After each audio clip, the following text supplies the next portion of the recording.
L'Institut Post-Carbone présente une brève histoire des combustibles fossiles. Tout a commencé avec un Big Bang. Attendez, on n'a pas besoin d'aller aussi loin.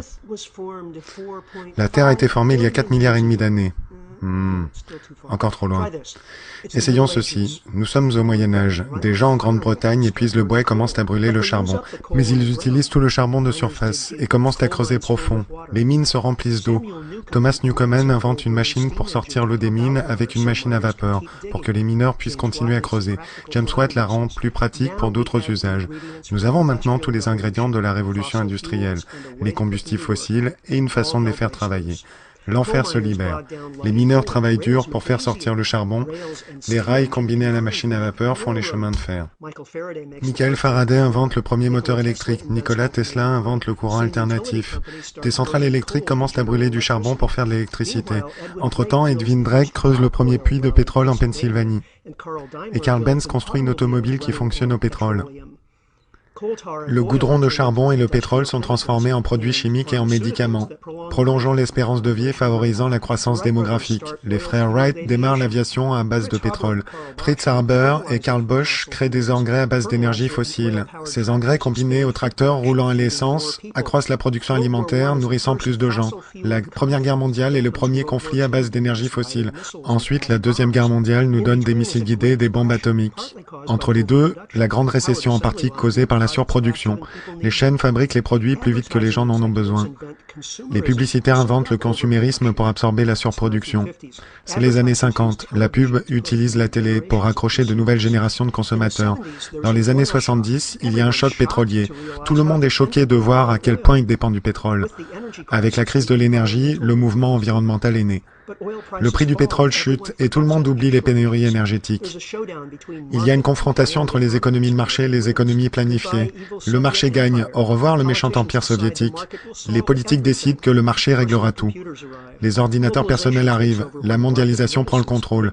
Quand le marché réalise que la main-d'œuvre est moins chère en Chine, tout à coup tout le monde a un téléphone mobile. Mais la production mondiale de pétrole commence à stagner. La Chine brûle maintenant la moitié du charbon mondial pour fabriquer des produits d'exportation. Mais où trouvera-t-elle plus de charbon et de pétrole pour faire plus de croissance? Des problèmes environnementaux apparaissent partout. Des niveaux de CO2 font des vagues de chaleur, des inondations, des sécheresses. Les océans s'acidifient. Le sol s'érode de 25 milliards de tonnes par an à cause de l'agriculture industrielle. Les forêts anciennes disparaissent. Les espèces aussi, 1000 fois plus vite que la normale. L'eau douce est rare ou polluée. Les compagnies pétrolières fortent à des kilomètres de profondeur parce que le pétrole facile à extraire a disparu. Mais une plateforme pétrolière explose et pollue le golfe du Mexique. L'industrie se déplace vers des pays pollués où le travail est bon marché. Les US deviennent un casino. Le secteur financier représente 40% de l'économie. Pendant ce temps, Wall Street devient surpuissant. Des banques font faillite. Le chômage monte, le crédit s'évapore, l'économie est sur le point de s'effondrer. Ok, retour au présent. C'est fou où on en est arrivé en 200 ans. En 3 générations, du début de la révolution industrielle à maintenant. Mais où allons-nous ? On ne peut continuer à doubler la population mondiale, on ne peut continuer à relâcher du carbone dans l'atmosphère, on ne peut continuer à ruiner les sols, on ne peut continuer à augmenter la consommation et la population, ou baser notre économie sur des combustibles fossiles qui vont s'épuiser. On ne peut pas continuer à imprimer plus d'argent pour résoudre la crise du crédit. Ça a été un voyage exaltant, mais il y a des limites.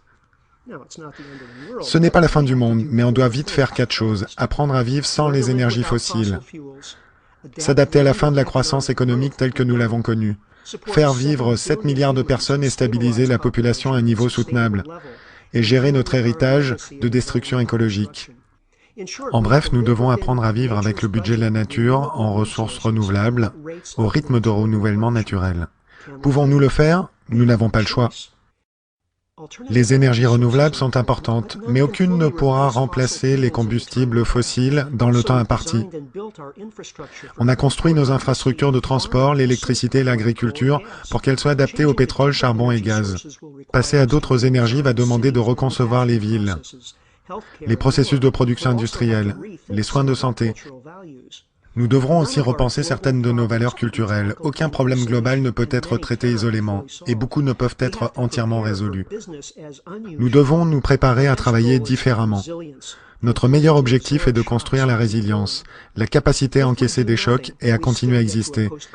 Si nous ne faisons rien, on arrivera aussi à un futur post-carbone, mais il sera sombre. Cependant, si nous planifions la transition, nous pouvons avoir un monde qui supporte des communautés robustes, des gens créatifs en bonne santé et des écosystèmes avec des millions d'autres espèces. D'une façon ou d'une autre, nous sommes embarqués dans un voyage à vie. Comprenez les enjeux et lancez-vous. On a besoin de tout le monde pour relever le défi.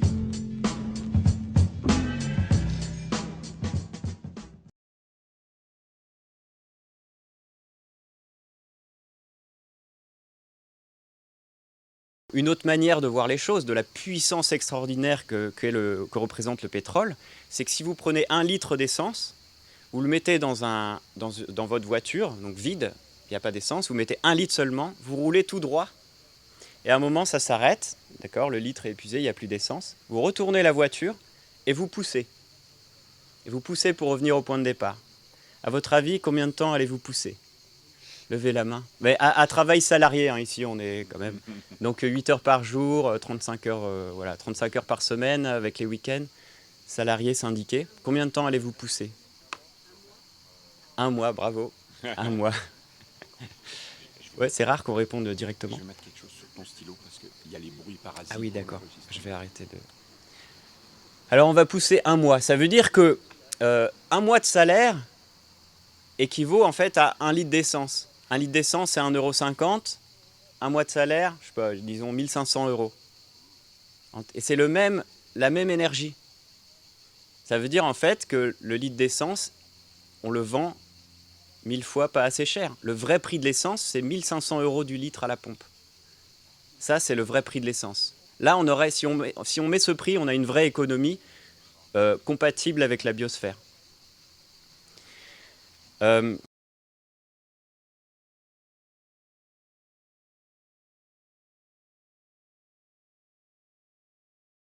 Et encore plus intéressant à mon sens, c'est la corrélation pétrole-PIB.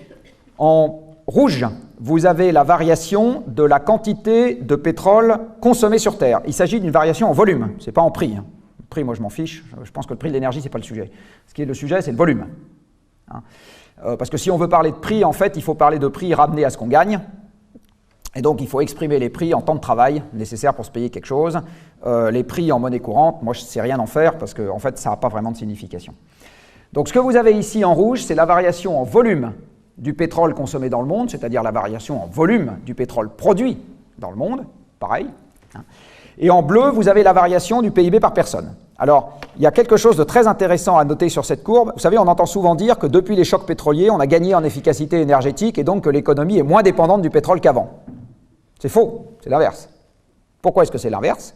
Parce que l'économie s'est mondialisée et que vous n'avez pas une organisation qui n'ait pas besoin de transport pour fonctionner. Pas une. Donc si vous avez un goulet d'étranglement sur la quantité de pétrole disponible, vous avez un goulet d'étranglement sur la quantité de transport disponible, et donc ça grippe un peu la machine économique mondiale. Et vous voyez que là-dessus, le pétrole précède le PIB. Ici, le pétrole descend et le PIB descend après. Le pétrole descend et le PIB descend après. Donc, ce n'est pas l'économie qui répond, c'est pas, pardon, le pétrole qui répond à l'économie. Vous avez une récession, donc la consommation descend. Ça marche dans ce sens-là, mais ce que vous voyez là, c'est surtout que ça marche dans l'autre sens. Le pétrole descend, l'économie descend. Alors, vous allez voir qu'avec ce qui va arriver au pétrole à partir de maintenant, une des choses que je vais essayer de vous dire, c'est qu'à partir de maintenant, il faut raisonner avec des plans qui soient compatibles avec une récession structurelle, qui est vraisemblablement, nonobstant les promesses de campagne, le contexte dans lequel on va devoir évoluer. Ça change tout. Ça change tout. Parce que dans l'expansion perpétuelle, vous avez de l'argent partout pour faire tout en même temps. Quand vous êtes dans un contexte de crise larvée permanente, c'est une autre paire de manches. On doit faire des choix, et les choix ne sont pas faciles. Mais c'est probablement dans ce contexte qu'on se situe à partir de maintenant.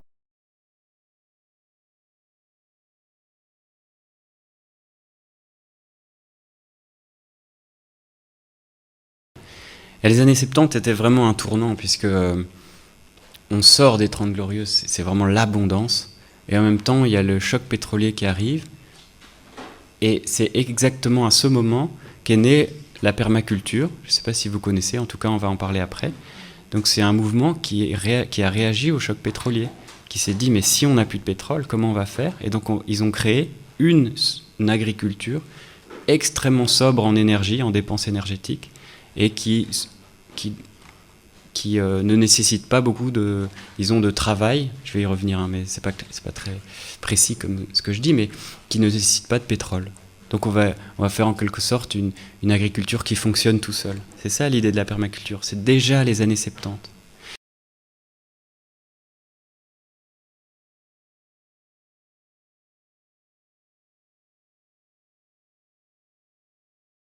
And I think it's really important to honour that and acknowledge that.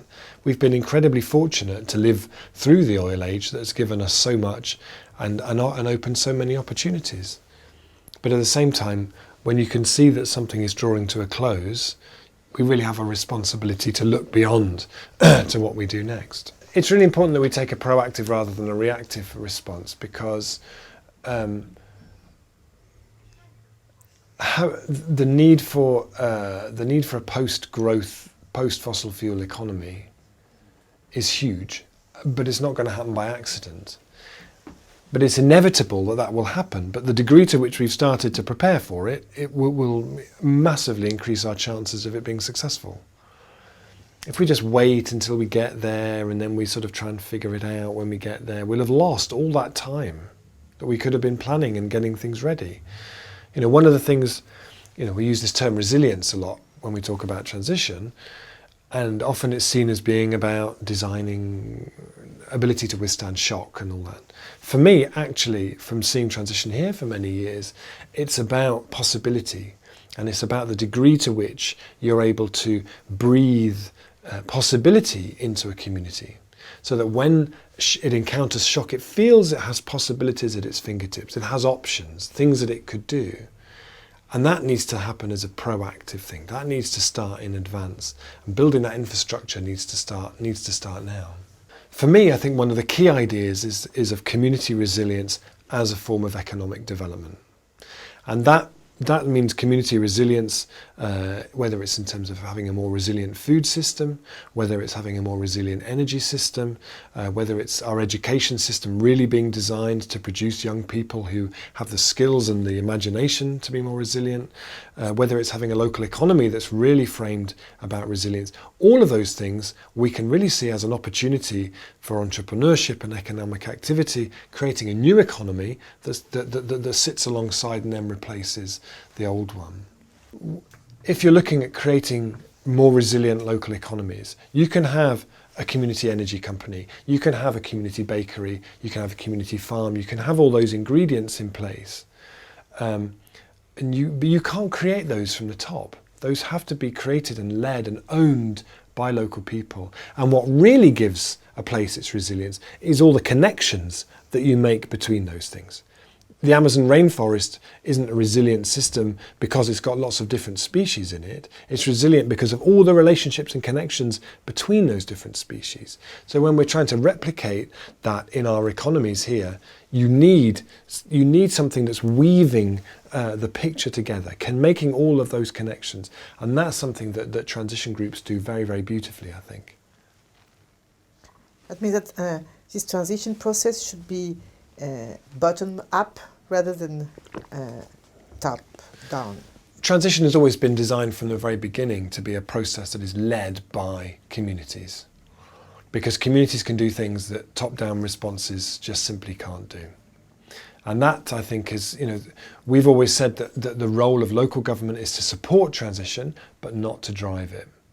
And so for me, I think what we've developed in transition is a series of tools and a series of approaches that really show the potential of what you can do at the local level. You can't do everything, but you can do a hell of a lot. If you have the tools to unlock the creative genius of the people, the community around you, you can achieve really quite extraordinary things. Things that national government wouldn't even imagine, never mind do.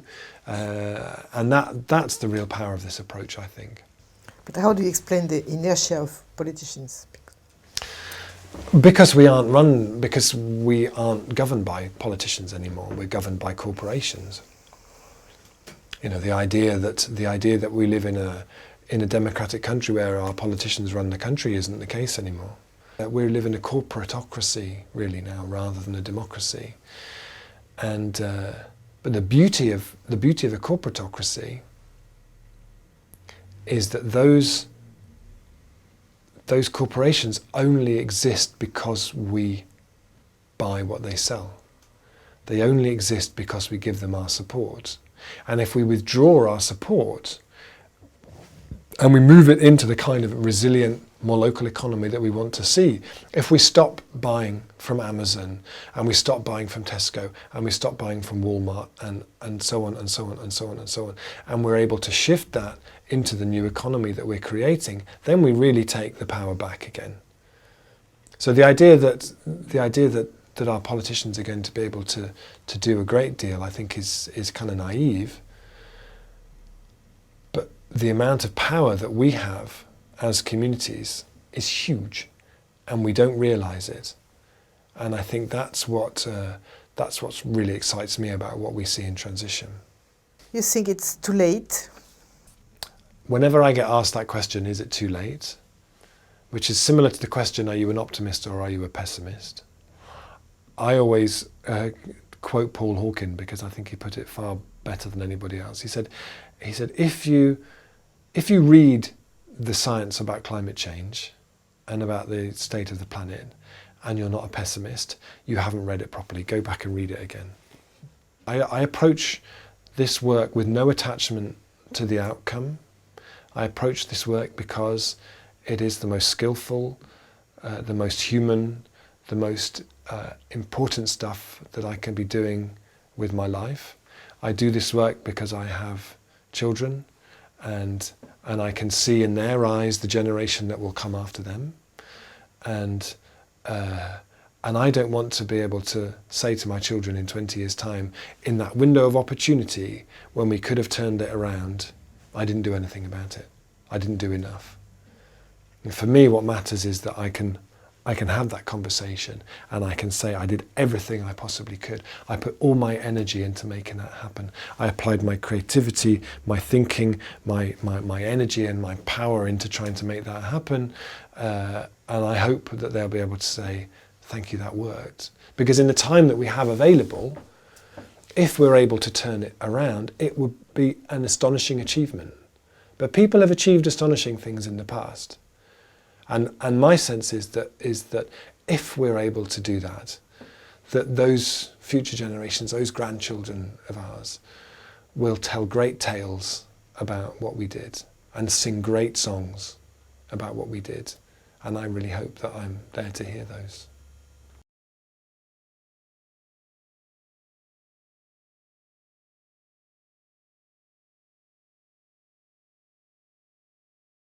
Et le rapport au Club de Rome, The Limits to Growth, les limites à la croissance, est-ce que quelqu'un l'a lu? Oui, bravo. Oui, parce qu'il y a vraiment peu de monde qui l'a lu en fait. On en parle souvent comme un rapport catastrophiste qui avait tort, etc. Voilà, en fait, ce qu'ils ont fait, c'est exactement ce dont je vous parlais au début. C'est-à-dire que ils ont fait représenter le monde dans un système comme ça, avec la population, le taux de natalité, le taux de mortalité, le taux d'investissement, la croissance industrielle, tout ça. Et ça représente le monde. C'est extrêmement simplifié, évidemment, mais c'est un des modèles les plus complexes. Pourquoi? Parce que tout est lié avec des liens positifs, négatifs, tout s'influence. Et si, donc c'était des informaticiens, il y avait le début de l'informatique à l'époque, dans les années 70, et au MIT, donc au Massachusetts Institute of Technology, un groupe de chercheurs s'est dit, mais ça, on peut le mettre dans un ordinateur. On a les chiffres réels, ils ont mis les chiffres réels, population, taux de natalité, tout ça, et ils ont appuyé sur Start, et ils se sont dit, ben voilà, l'ordinateur va nous dire comment va évoluer le monde dans 150 ans, et avec des courbes. Et là, ils ont eu vraiment une grosse surprise, j'aurais bien aimé voir leur tête. Ici, la courbe bleue, c'est le taux de pollution global dans le monde. La courbe noire, elle commence ici en fait, on ne voit pas. Ici, c'est la population qui commence son exponentielle. En vert et en rose, qui partent à peu près ici, c'est les services et l'industrie. Ça veut dire le PIB, l'économie mondiale, si vous fusionnez ces deux courbes, qui part aussi en exponentielle. Là, une courbe jaune, c'est la croissance de la production agricole. Une sorte de, voilà, la révolution verte, on mange de plus en plus, c'est bien.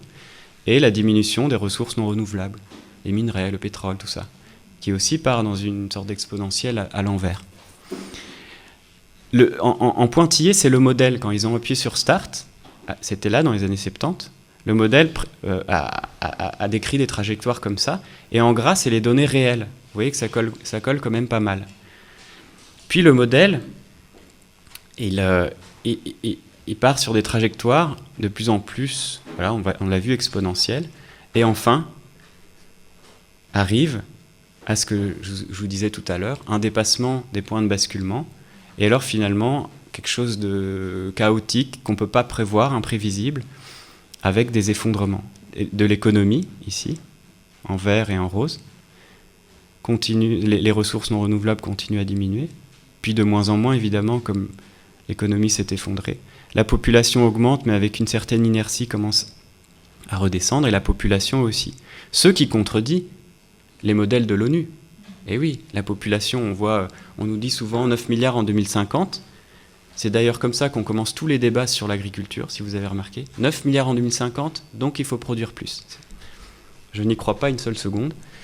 En fait, j'ai été voir les modèles de l'ONU, qui sont hors sol, puisque ce ne sont que des projections, des extrapolations, si vous voulez, des projections, des taux de natalité, taux de mortalité et migration.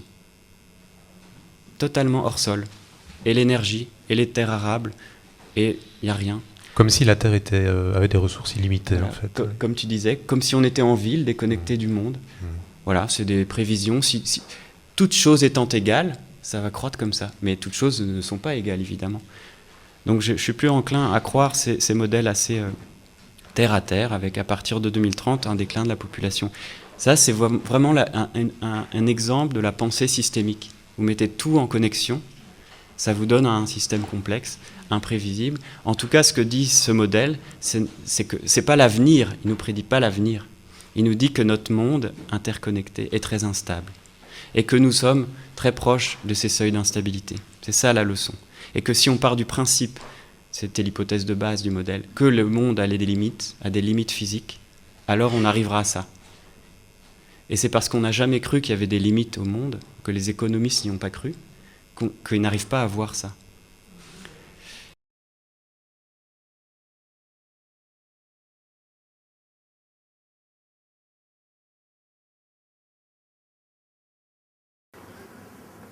Ce que je voudrais vous dire ce soir, c'est un peu ce qui se dit entre initiés, entre spécialistes, entre experts, sur la fin du pétrole. Un peu aussi d'autres choses. En 1972, il y avait un cercle d'économistes et de décideurs qui s'appelait le Club de Rome et qui disait que notre société allait s'effondrer dans le cours du XXIe siècle, soit par épuisement des ressources naturelles, soit par dégradation de l'environnement. Bon. Il semblerait qu'on épuise nos ressources naturelles avant qu'on dégrade l'environnement. Ce qui ne signifie pas que l'environnement, on l'entretient, hein, on est bien d'accord. Hein. Ça devrait arriver avant, voilà.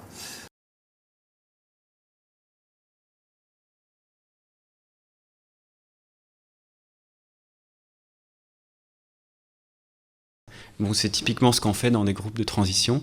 On se réunit, par exemple, imaginons on lance un groupe de transition, là, on se réunit, on dit en 2030, 2040, le monde il sera meilleur qu'aujourd'hui, on vivra mieux, on sera en meilleure santé, on aura des enfants épanouis et tout. Ça, c'est l'hypothèse de base.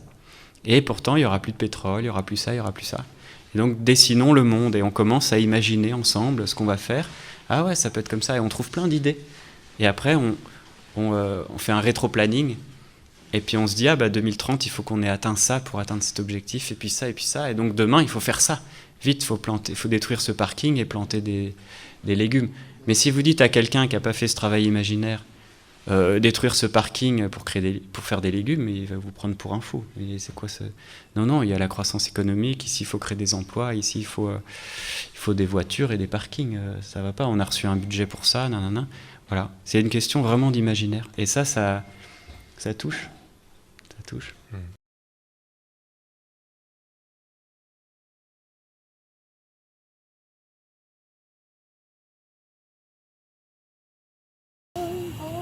You, sir, at Pump 16 in Burbank. Yeah, the gentleman singing. Really nice singing voice. Yeah, good morning, sir. Pump 16. Hey! Hey, how you doing? Okay, how are you? You got a good voice. Oh, thank you. Yeah, do you do that professionally? No, just karaoke. Just karaoke? Yeah. Guess what, buddy? You came to the right gas pump. All right. I'll tell you what. We'll pay for your gasoline. Okay. How about a little karaoke from you? Okay, well, what you want?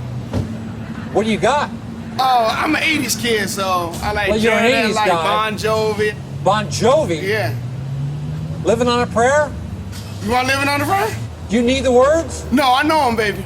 Really? Yeah. Okay, everybody. Here's Will with Living on a Prayer. Tommy used to work on the docks. Union's been on strike. He down on his luck, he's too. You're good. So too. Look out, Bon Jovi. Woo! Gina works the diner all day. Working for her man. She brings home her pay for love. Get this guy on The Voice. For love.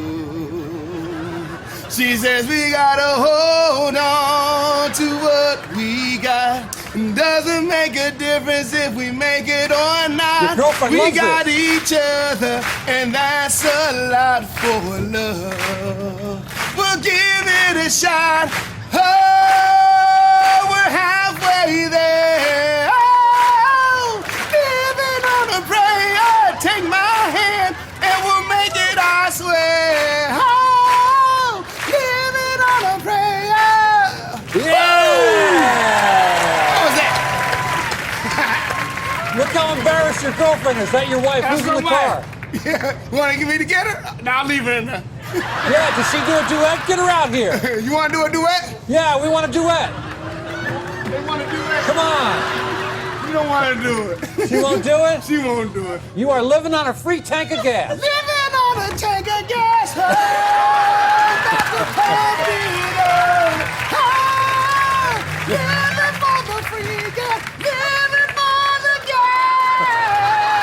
Woo! He's a great singer. Yeah, he's right there. Is it working? Can I see? I'm right here, man. What the hell? Oh, up there! Right there. Look at the camera. Are you for real? It's live? Yeah, Pumpcast News. Oh my gosh. We do news of gas all over the country. Now, is this woman a singer too? Are you a singer? No.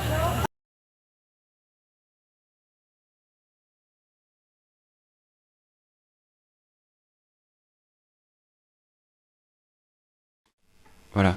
On va repartir des systèmes alimentaires pour aborder le thème du pétrole. Ici, vous avez un schéma de système alimentaire, la chaîne de distribution. Voilà. Ça commence avec l'agriculture, où on laboure avec du pétrole. On produit des produits de synthèse chimiques, des engrais, avec du pétrole, beaucoup de pétrole et de gaz naturel. Puis on transporte pétrole. On transforme pétrole, gaz naturel. On retransporte pétrole. On distribue pétrole. Et on conserve, il y a du froid aussi, donc il y a beaucoup d'énergie. Repétrole, redistribution, pétrole, repétrole. Ici, consommation et cuisson, transformation. Gaz naturel, pétrole, uranium, etc. Et ici, les déchets, pétrole, énergie. À tous les niveaux de la chaîne alimentaire industrielle, il y a du pétrole. Et en fait, si on remarque, si on observe, là, ici, entre 2001 et 2011, l'évolution des prix du pétrole en rouge et des prix alimentaires en bleu, on constate que c'est extrêmement corrélé. Ici, c'est la crise de 2008, ce pic-là. Ça, c'est 35 pays qui entrent en émeute de la faim. Et voilà. Donc en fait, on a quoi? On a un système alimentaire industriel qui est très dépendant du pétrole. Et d'un autre côté, on a la fin du pétrole bon marché et du pétrole tout court. Dans quelques années, on ne peut pas le prévoir. Et ça, tout le monde s'accorde à le dire. Mais quand on les met ensemble, et moi j'ai mis des mois à l'accepter, ça fait quoi? Ben, c'est tout simplement la fin de nos systèmes alimentaires.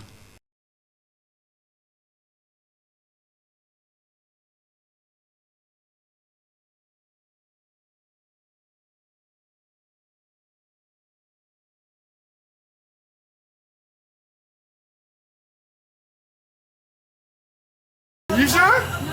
Everybody does karaoke. She does a good Alanis Morissette. What song by Alanis Morissette? None. I'll sing Sweet Dreams by the Eurythmics.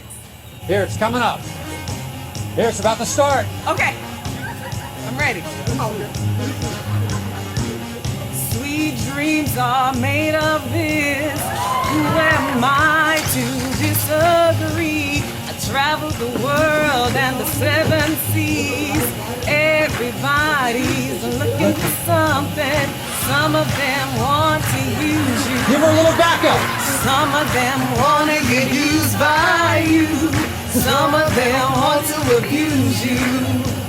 Some of them want to be abused. Dance break.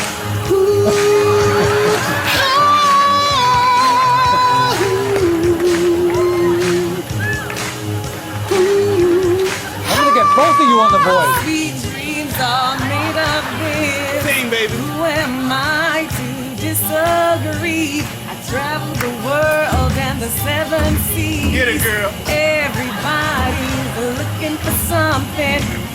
Dance break, dance break, dance break.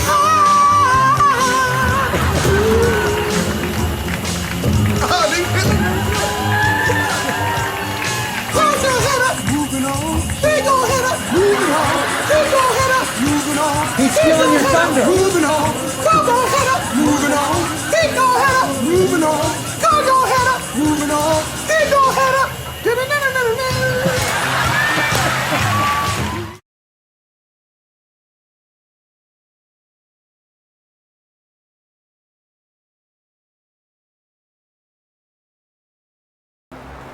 Une fois qu'un puits de pétrole commence à produire, son déclin est inéluctable. Chaque puits individuel a un débit de production propre. La production cumulée d'un grand nombre de puits prend la forme d'une courbe en cloche. En général, un pays atteint son pic de production 40 ans après son pic de découverte, pour entrer ensuite dans une phase de déclin définitive. Dans les années 1950, Marion King Hubbert, un géophysicien employé de Shell, prédit que la production de pétrole états-unienne atteindrait un maximum en 1970, 40 ans après le pic des découvertes. Peu l'ont cru. Cependant, en 1970, la production états-unienne atteignit son pic pour ensuite décroître constamment. Hubbert avait vu juste. À partir de ce moment, les États-Unis ont été de plus en plus dépendants de l'importation de pétrole. Cela les a rendus vulnérables aux ruptures d'approvisionnement et a contribué aux crises économiques résultant des chocs pétroliers de 1973 et de 1979. 1930 est l'année du pic des découvertes de pétrole aux USA. Ensuite, malgré les avancées technologiques, les découvertes se raréfièrent cruellement. Le champ découvert récemment dans la réserve naturelle Hanover en Alaska ne fournirait au mieux que 17 mois de consommation. Même le champ Jack II du golfe du Mexique ne fournirait que quelques mois de la demande états-unienne. Aucun de ces gros gisements ne peut satisfaire les besoins états-uniens. Il devient évident que la production a atteint son pic ou en est tout près. Au niveau mondial, les découvertes atteignirent un pic dans les années 1960.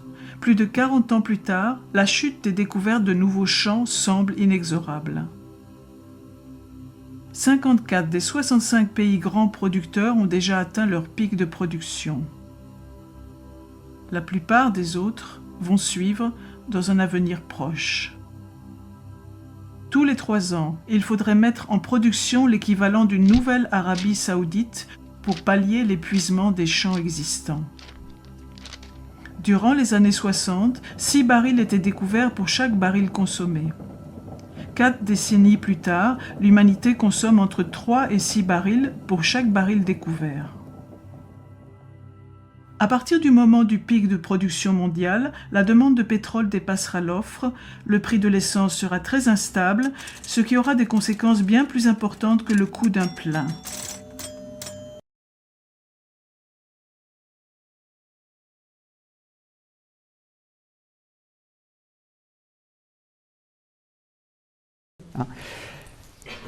Revenons à notre histoire d'hydrocarbures. Alors, je vais revenir dans les quelques minutes qui me restent à un tout petit peu de maths simple.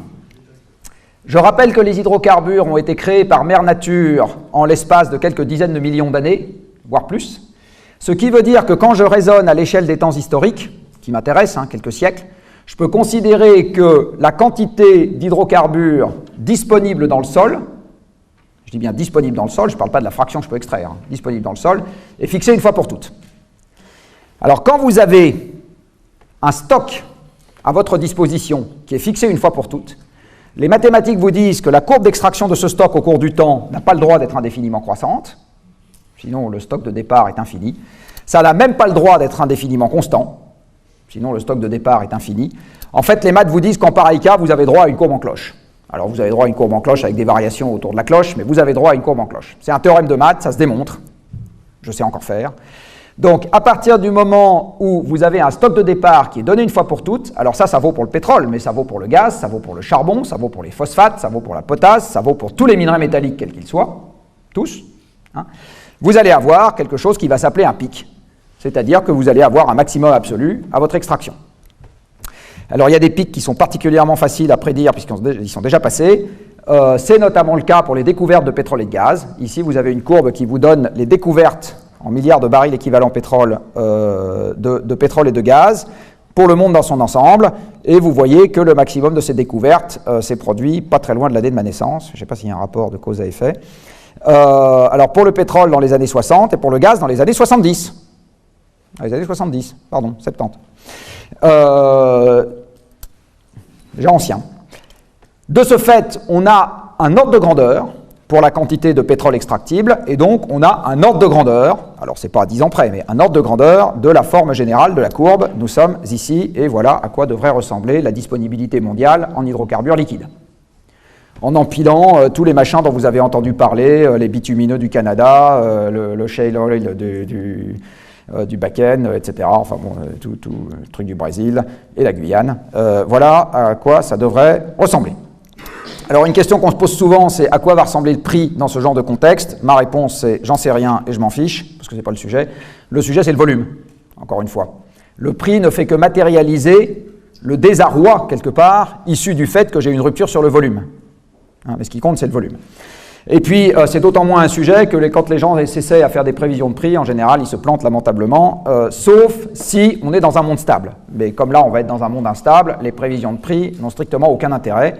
Ce qui est intéressant, c'est de faire des analyses inverses, c'est-à-dire à partir de quel prix est-ce que mon business model se casse la figure, ça c'est intéressant, mais de prévoir le prix. Ici, vous avez par exemple les projections de prix qui ont été faites par l'Agence internationale de l'énergie année après année sur ce qu'allait être le prix du pétrole, et là, c'est ce qu'il a vraiment été. D'accord ? Donc cette année, ils ont dit ça va faire ça, c'est pas ce qui s'est passé. L'année d'après, ils ont dit ça va faire ça, c'est pas ce qui... Après, ils ont dit ça va faire ça, après, ils ont dit ça va faire ça. Là, ils ont compris. Ils ont dit ça va monter un peu. Bon. Manque de peau, après c'est redescendu. Donc, quand vous voyez une projection de prix, oubliez, c'est juste impossible.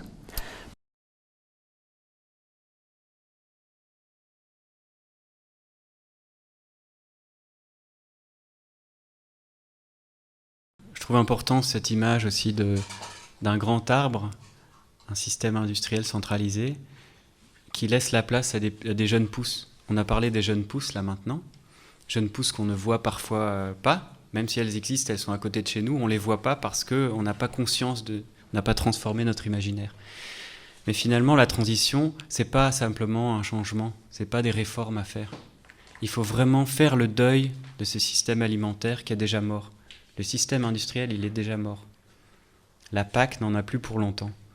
Et faire ce deuil, c'est très difficile, non seulement parce que vos voisins et vos proches ne le font pas, mais parce que aussi ça touche profondément à beaucoup de choses.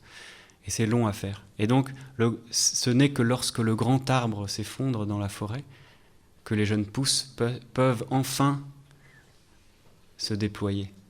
C'est aussi ça l'image. Donc on a vraiment une transition entre un monde A qui meurt et un monde B qui naît. C'est pas un changement du monde A. Vous voyez, c'est important... Comme image à donner, je pense. Et aussi un autre mot qui revient souvent dans les débats ou dans les idées reçues, c'est le fait que juste les initiatives citoyennes, c'est très bien, mais ça ne suffit pas. Et juste les initiatives du gouvernement, ça ne suffit pas. C'est vraiment la convergence des deux qui fait une transition forte et rapide. C'est 1 + 1 égale plus que 2, quoi. On l'a vu à Cuba, on peut en parler aussi si vous voulez, mais on doit aussi se remettre à un effort collectif à toutes les échelles, le quartier, mais aussi les régions et plus haut, si vous voulez. Tous les combats sont bons, il n'y a pas d'hiérarchie. Et une transition, ça se planifie. C'est vraiment, le mot transition, ça veut dire anticipation des catastrophes. C'est déjà un peu tard, mais on peut quand même minimiser les choses. Et c'est vraiment ce côté anticipation, il est un peu paradoxal, puisque c'est pas encore arrivé, et on doit mettre toute notre énergie dans quelque chose dont on n'est pas sûr. C'est très bizarre à faire passer. Au niveau politique, en tout cas, c'est spécial.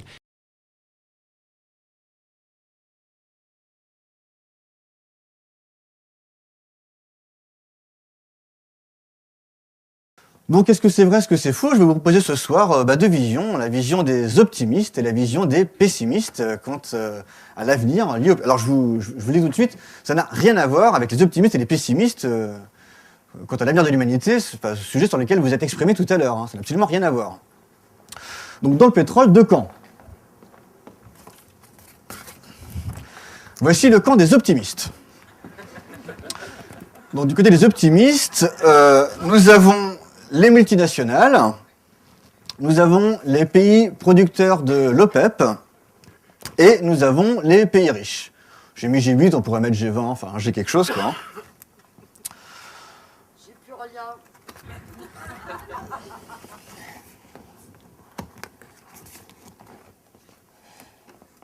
Alors eux, effectivement, nous disent qu'il en reste aujourd'hui encore pour environ 40 ans. Ça, c'est les optimistes. Alors, comment ils calculent ça? C'est assez simple. Les optimistes et les pessimistes sont à peu près d'accord pour dire qu'il reste sous terre environ 1200 milliards de barils. 1200, c'est pas la peine de retenir les unités, hein.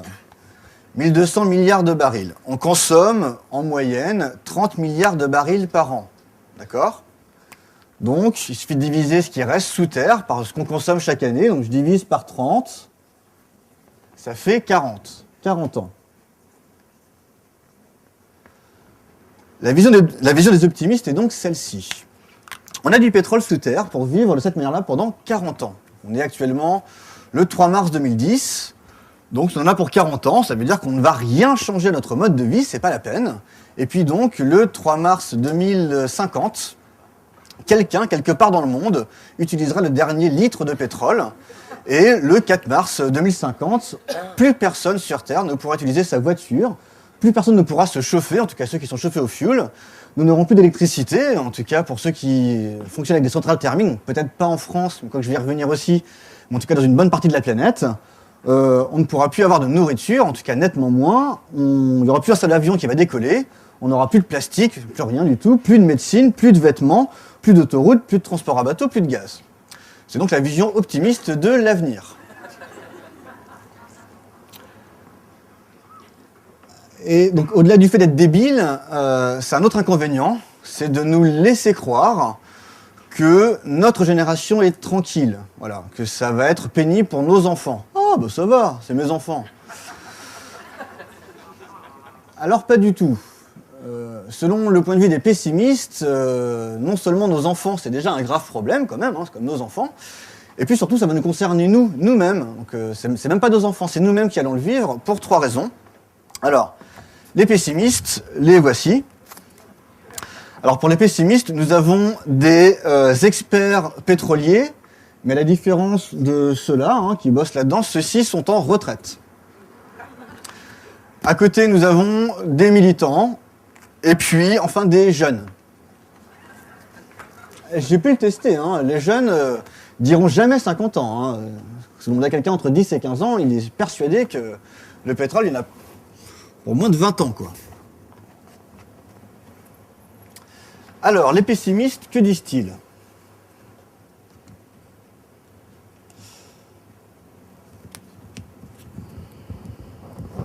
J'y arrive.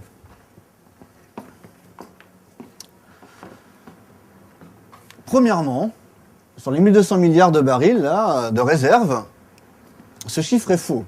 Ça donc. Il inclut les réserves dites politiques. Alors les réserves politiques, ça vient de l'OPEP, donc ceux-là, les pays producteurs de pétrole, qui ont décidé en 1983 que les quotas d'extraction de pétrole de chacun des pays seraient proportionnels à leurs réserves. Donc pour ceux qui ont suivi, ça signifie que plus vous avez des grandes réserves, plus vous pouvez pomper fort dedans chaque année, et donc vendre plus de pétrole, et donc avoir plus d'argent. Alors ce qui est fou, c'est que dès 1984, tous les pays producteurs de pétrole ont annoncé des découvertes gigantesques de nappes pétrolières. Et l'autre truc qu'il faut rajouter à ça, c'est que ces pays-là ont décidé de ne pas se doter d'un organisme indépendant qui pourrait vérifier ces chiffres. On estime ces réserves politiques à environ 400 milliards de barils. Donc déjà, de 1200, il ne resterait plus que 800 milliards de barils réels, quoi. Hein. Donc déjà, 800 milliards, si on divise par 30, déjà, il n'y en a plus que pour 20 ans à peu près, un peu plus, 25 ans.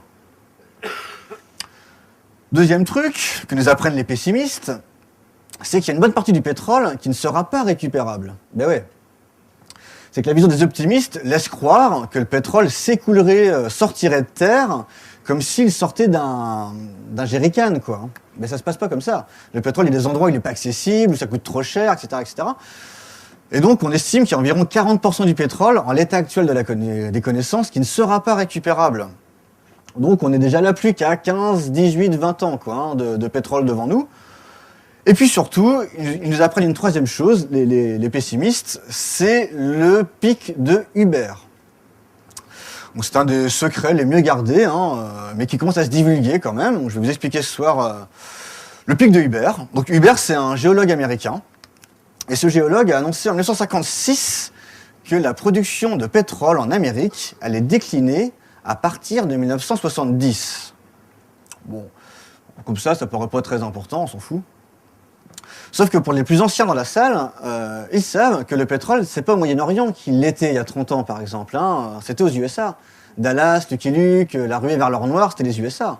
Donc c'était absolument impensable, en 1956, de dire que le pétrole arrêterait de couler un jour. Et là où c'est incroyable, surtout, c'est qu'il ne s'est pas gouré de 6 mois. À partir de 1970, précisément, la production de pétrole en Amérique a commencé à chuter. Donc évidemment, à ce moment-là, on a commencé à s'intéresser sérieusement à ces travaux, quoi. Et effectivement, en 1970, ce monsieur a annoncé que le pic de Uber, hein, au niveau mondial, serait atteint en l'an 2000, c'est-à-dire qu'à partir de l'an 2000, la production mondiale de pétrole allait commencer à décliner. Alors comment il en est arrivé là? C'est la petite partie technique, hein, ça ne va pas durer longtemps. C'est des petits schémas.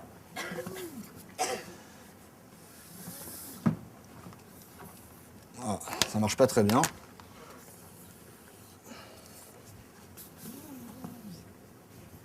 Voilà.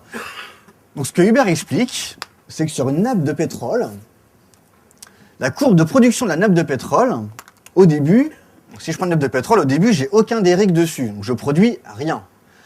Je vais commencer par installer mes derricks sur ma nappe de pétrole. Plus j'aurai de derricks, plus je vais produire de pétrole. Donc le temps que j'installe tous mes derricks, la production va augmenter.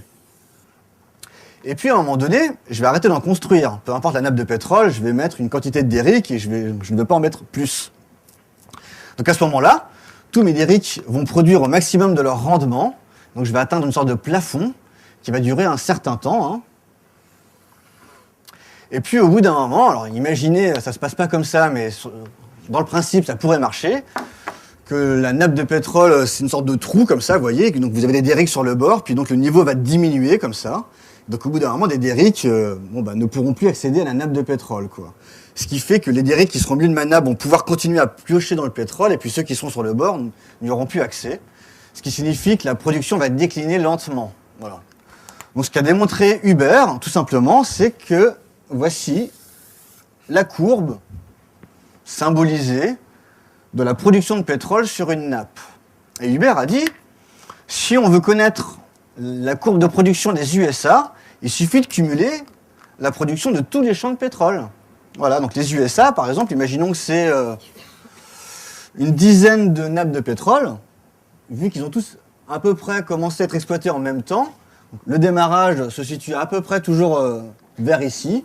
Donc on a des nappes plus ou moins grandes, etc. Voilà, donc ça fait un truc comme ça, quoi.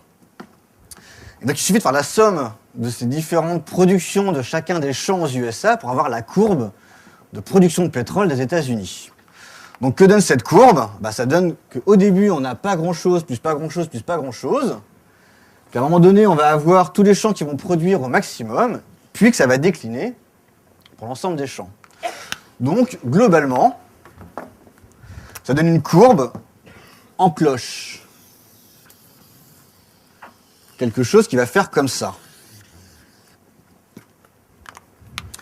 Et ce que Hubert a dit, c'est que ce point-là serait atteint en 1970 pour les USA et en l'an 2000 pour le monde. Il s'est trompé. Il s'est trompé, d'après les pessimistes, donc les experts pétroliers en retraite, qui ont monté une association, l'association pour l'étude du pic pétrolier, donc voici le pic pétrolier. Il s'est trompé parce qu'en 1956, il ne pouvait pas anticiper les deux chocs pétroliers de 73 et de 79, qui ont donc forcé le monde moderne à économiser de l'énergie. Ce qui fait que même moi, qui n'ai pas connu les publicités à la télé à ce moment-là, j'étais trop jeune, j'étais même pas né pour une partie d'entre elles, je connais quand même leur slogan, qui dit que par exemple en France, on n'a pas de pétrole, mais on a des idées. Alors, ce que je vais vous montrer ce soir, c'est qu'on n'a pas de pétrole, ça c'est vrai, mais des idées, on n'en a pas beaucoup non plus.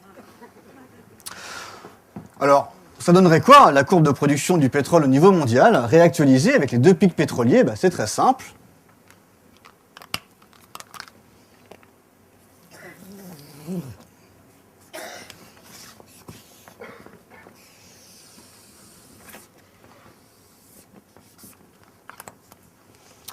À peu près la même courbe, sauf qu'il y a un premier choc en 73, un deuxième choc en 79, et là, ça continue à monter comme ça. Pour l'instant, on en est là. Il semblerait que le pic mondial de pétrole ait été dépassé en 2009. Peut-être ce sera en 2010, peut-être 2011. Querelle d'experts. Parce que si on prend cet endroit-là à la loupe, le sommet là, évidemment la courbe elle n'est pas si rectiligne, ça a une forme, on dit que c'est un plateau en forme de tôle ondulée, c'est-à-dire que ça fait différents pics comme ça, avant de redescendre. Bien malin, celui qui pourra dire lequel de ces pics sera réellement le plus haut. En tout cas, ce qu'on sait, c'est qu'on est déjà dans cette phase-là. Donc on a eu un pic en mai 2008, on a eu un pic en février 2009, on aura peut-être encore un pic en 2010 ou 2011, peut-être légèrement supérieur à 2009, mais c'est maintenant. Le pic, pas la fin du pétrole, le pic. Donc il reste beaucoup de pétrole, on est bien d'accord, parce que si on atteint le pic, ça veut dire qu'on aurait déjà utilisé tout ça en pétrole, mais qu'il en resterait quasiment autant. Donc il reste beaucoup de pétrole. Le problème, donc, ce que disent les pessimistes, c'est pas la fin du pétrole, c'est la fin du pétrole bon marché. Parce que la demande de pétrole, elle, pour l'instant, ce qui est prévu, c'est un scénario plutôt de ce type-là. Vous voyez? Au niveau de demande, donc notamment les Chinois qui veulent tous des voitures individuelles, etc., etc. Vous le savez déjà aussi. Quant à l'offre, elle risque de faire ça. Bon. On va donc avoir un problème, vous voyez, qui va aller s'accentuant au fil des années. Voilà ce que nous apprennent principalement les pessimistes.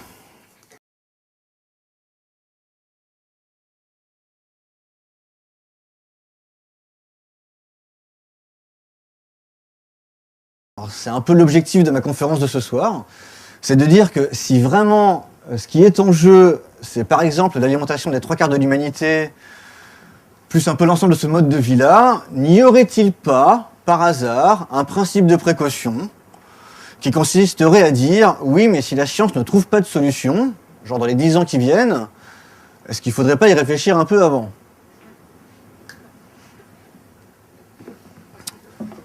En tout état de cause, ce principe de précaution nous amène à une unique conséquence qui me semblerait être la décroissance. C'est-à-dire d'une manière ou d'une autre, il va falloir qu'on fasse moins de choses, quoi. Alors, soit on va le choisir, si on s'y prépare, soit on va le subir, quoi. Bon. C'est-à-dire que quand on dit un autre monde est possible, oui, à condition de le construire maintenant. Sinon, le slogan, ce serait plutôt un autre monde va nous tomber sur la gueule. Et ça va pas être la même chose.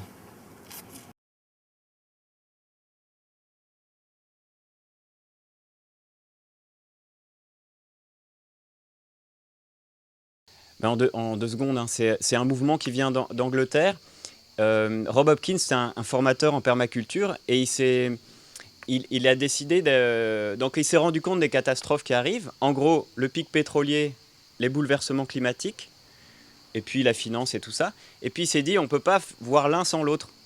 On ne peut pas juste voir qu'il y a un pic pétrolier, parce que sinon, on va chercher et trouver des solutions qui sont incompatibles avec les catastrophes climatiques.